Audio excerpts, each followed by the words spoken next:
This is the Norris Group's Real Estate Investor Radio Show, the award-winning show dedicated to thought leaders shaping the real estate industry and local experts revealing their insider tips to succeed in an ever-changing real estate market. Hosted by author, investor, and hard money lender, Bruce Norris. Hey everybody, it's Aaron Norris again, and we are back with Steve Glenn, and he is the founder and CEO of Plant Prefab. And while the last show we talked a lot about accessory dwelling units, I'm very excited to talk about the future of housing, and I think, Steve, you know a lot about this.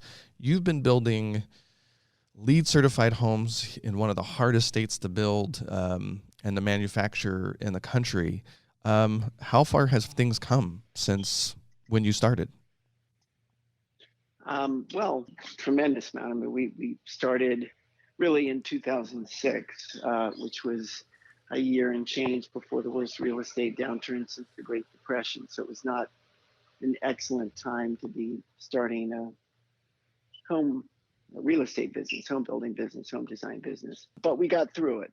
We got very busy, and we've certainly seen a substantial increase in our business, and the home market in general, of course, has rebounded pretty substantially since the downturn. You know, I really didn't think about that. You survived through the downturn. You're a very different product, and a lot of builders packed up shop, if not going out of business. How did you survive that time? Well, several things.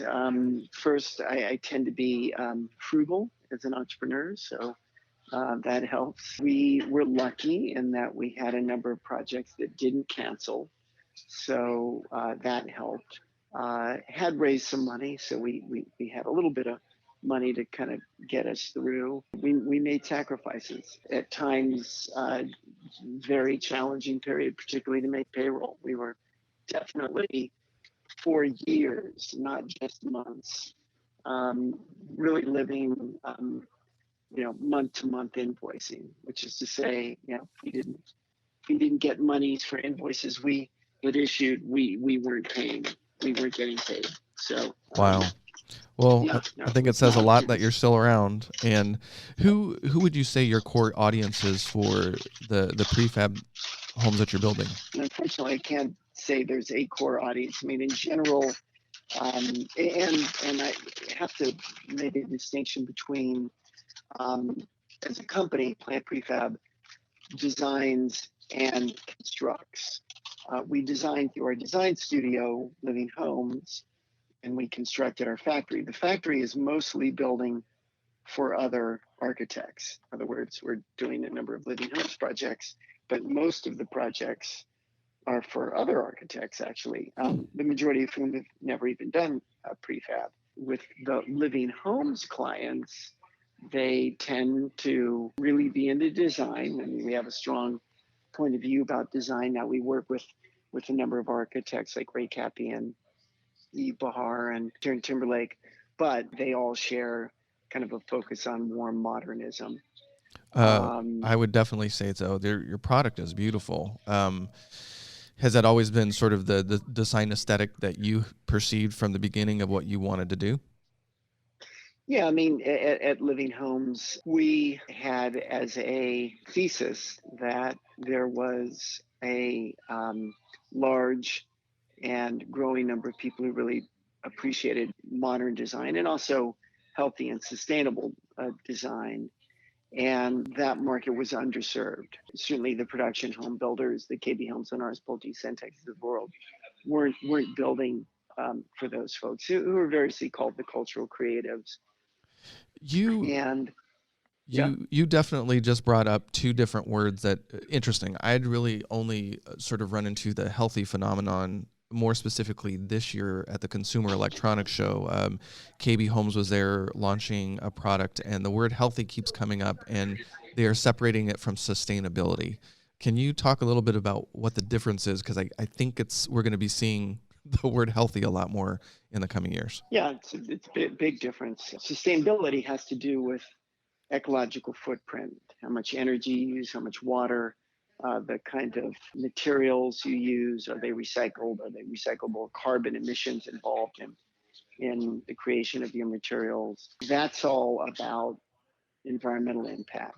Health is a measure of indoor air quality, whether there are any toxic compounds that get off gas or otherwise integrated in the materials in your home. And then there are other things that some people track in this domain that have to do with lighting and indoor air quality are probably the two biggest pieces that get discussed in the context of indoor health. Lighting, as far as the temperature of the lighting, the foot candles, Exactly. like, okay, got it.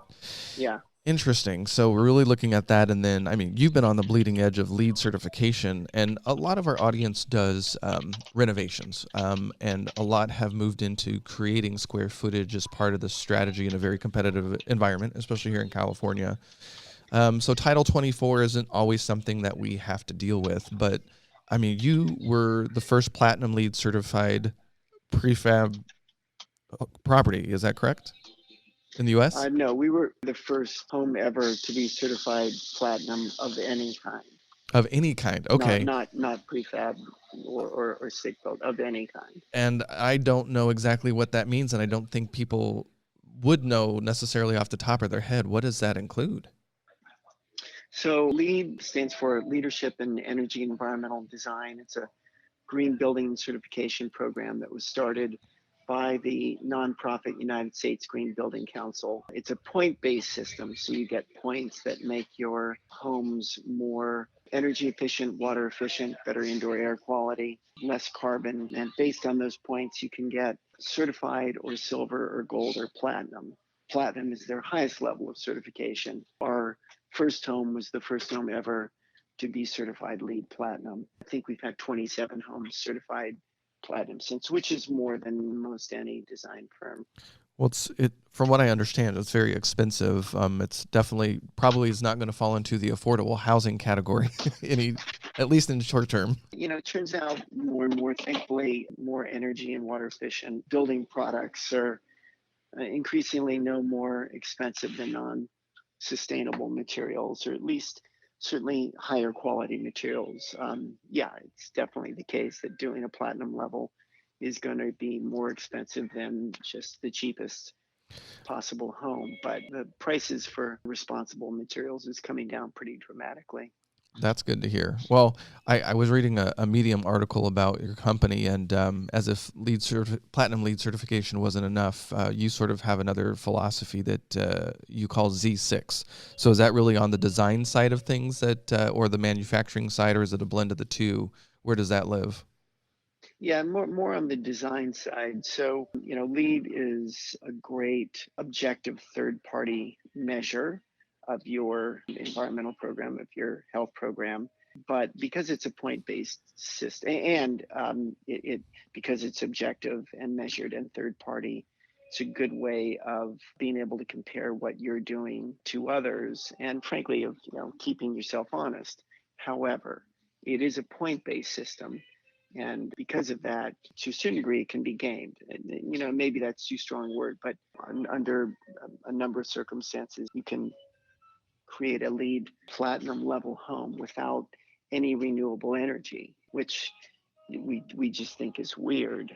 So we created a program that we use internally. We call it Z6 because it really directly addresses the 6 major environmental and health imperatives we'd like to be able to impact very directly. Kind of sets easy goals like get down to zero non-renewable energy use, get down to zero water for irrigation. So it makes it really clear. And the point is, I mean, we haven't hit zero on all our measures yet, and we may never, but the point is to just try to minimize that as much as possible. So the Z6 is zero energy, zero water, zero carbon, zero waste, zero emission, and then zero ignorance. So energy and water have kind of two sides to them. You want to minimize what you use. So we want to minimize energy. We want to minimize water use as much as possible.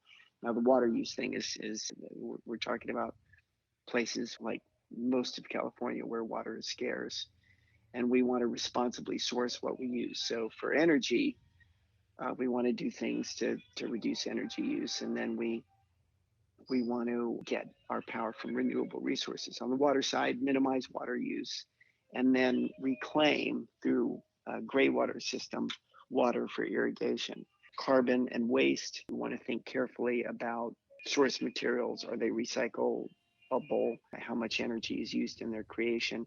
For emissions, we want to reduce or eliminate bad indoor air quality, and then zero ignorance. So you can do many things that will impact all of these measures. But if the people who live in your homes aren't responsible about their energy use, you're going to have a large ecological footprint. So what can we do to make people more aware of their energy and resource use? So that's a Z6. I like this framework. I think it's a good roadmap to sort of where we're going in building as well. Is there any of these categories where you see some exciting development that you think will be adopted that hasn't gone mainstream yet, like the solar tiles for Tesla, batteries inside homes? What are you seeing? Lots of things that aren't mainstream. That's a big word, but more and more people are using solar. And by the way, a critical part isn't that you're using tiles. Actually, panels are more efficient. Obviously, some people just don't like the look. Gray water should be ubiquitous in regions of low water use. It's just a complete no-brainer. So gray water is using sink, shower, bath water, washing machine, dishwasher, using that water for irrigation. So it's a second set of pipes. And it's just an absolute no-brainer because it's just an enormous amount of water that you can divert from sewers and use for plants instead of having to use potable water. It's a complete no-brainer.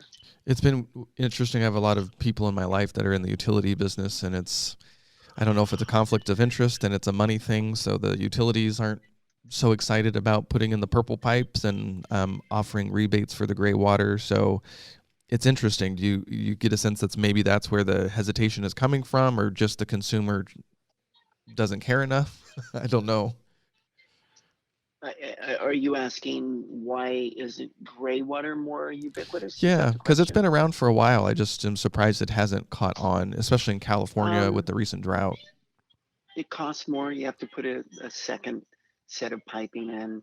Lots of areas don't make it easy to license, frankly, because of ill-informed health codes, which just it hasn't been a ton of research. Yeah, combination of those things, and then consumer demand, just not necessarily being educated about it, or frankly, caring enough about it. I like that your Z6 really didn't talk about technology per se. Built-in home, smart home technology. It sort of feels like the race into the home from Amazon to Google Home. Are you sort of agnostic when it comes to technology inside the home? Or I guess as a property owner, I'm a little hesitant with technology right now on the security side across the board. It doesn't matter, which company it is. Do you see on your side a lot of consumers demanding a lot more smart home tech? Absolutely. Really? Yeah.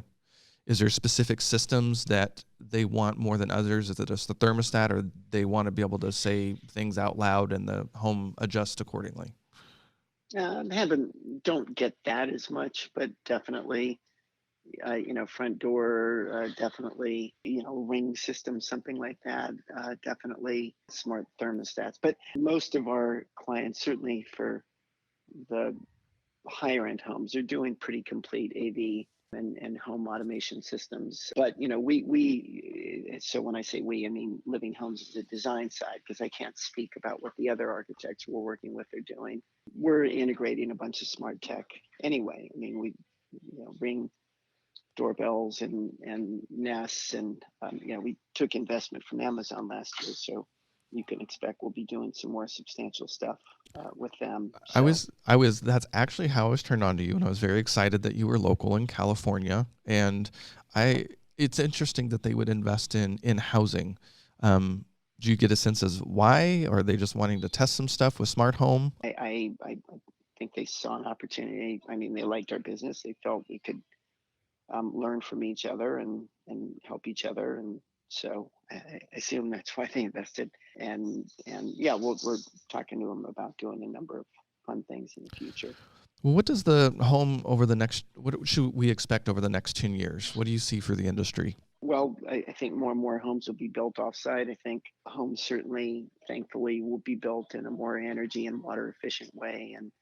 And I hope they'll be built in a healthier way too. I'm not totally sure about that part, but if consumers continue to be increasingly concerned about these things, then absolutely. I hope through people like us and others, we'll see greater affordability. We'll see greater, more accessible design, which is to say, homes that are well designed, making that more accessible to people. Those are some things I think we'll see. Do you I think think we'll see smaller homes. I think that's going to be a trend that will continue. I think we'll see cities allowing you to do more dense housing. Mm-hmm. Do you think that design is going to become more affordable? Meaning, some of your product on your website is absolutely stunning. Do you think that affordable housing will sometime soon, the cost of also looking awesome will be lower? Hopefully, because of what we and others are doing, we'll be able to get costs down. Okay. Make this more efficient. Robotics and manufacturing. How much of from the rehabber point of view, skilled labor is definitely an issue here in California, and boy, your manufacturing process is really coming in as at an important time. How much is robotics going to play into that in the next decade? I think an increasing amount. Certainly, if you go to Japan, their biggest home builders, the equivalent of the KB Homes and Norris Pulte's, they're building with robots. Sekisui, Japan's biggest home builder, literally. Robots are building homes, Toyota homes. Do you have architects coming to you that want to create sort of a plan that can sell, or are you getting a lot more requests for custom builds? Both. Both. Okay. It's really sort of neat. And we're set up, as I think we talked about before, to do custom projects. That's the kind of stuff that happens in cities. Absolutely. And a lot of your product on your website absolutely looks custom. It's stunning. Is timeframes. I don't know how to ask this question because I know you do a lot of custom work, but you've got a few standards that you can build. Just trying to compare it to stick build. I forget if we talked about this last time. When something is sort of in your system and you've built it once, does it get faster? Is it faster than stick builds? Absolutely. Yeah, because we build in parallel to the site work. That's right. Okay. So on average, is there a percentage you can give it on the amount of times that you end up saving? Generally about half. Wow. Okay. That is faster. Well, I knew this was going to be the case. Ran out of time. What's the best way that people can get a hold of you and see some of your work? Plantprefab.com. That's the company. You can also go specifically to the design group and look at Living Homes, livinghomes.net. And you can email us at info@plantprefab.com. And we have weekly tours of our factory and a show home we have in Santa Monica.